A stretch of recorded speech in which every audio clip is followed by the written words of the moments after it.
this picture, this is a picture of Venus, the goddess of love, right? And so I cut this picture out of a larger picture, and it's Venus manifesting herself in a transcendent space, in the sky, in the same way that Christ did in the previous representation. And she has rays coming off her, and there's all these men who are knights kneeling in front of the image.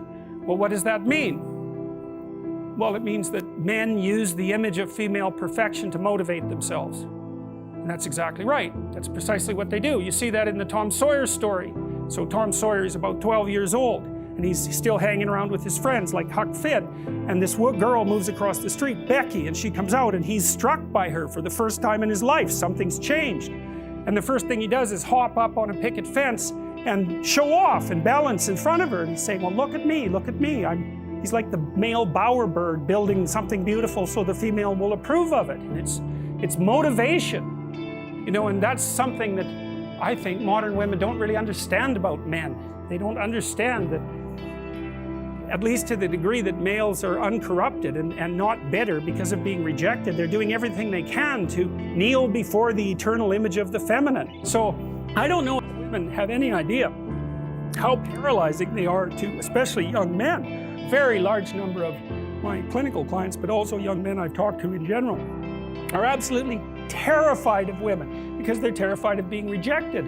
And the terror exists in precise proportion to the attraction to the woman, which is a horrible paradoxical situation to be in. It's often why men make such fools of themselves in front of women that they're attracted to. It's because, first of all, they don't see the woman that they're attracted to. Because what the hell do they know about her? They don't see her as an individual.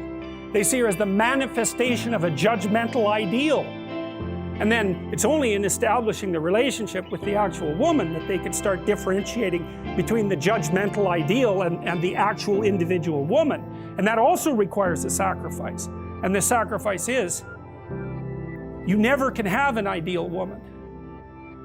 So to have a relationship with any woman, you have to sacrifice the relationship with the ideal woman, and you have to see the individual woman and separate her from the ideal.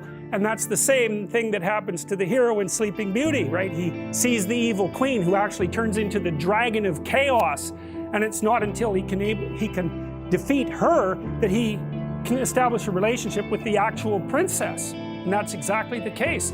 I had one of my clients who ran this men's group, which was quite interesting. One of the things they had the initiates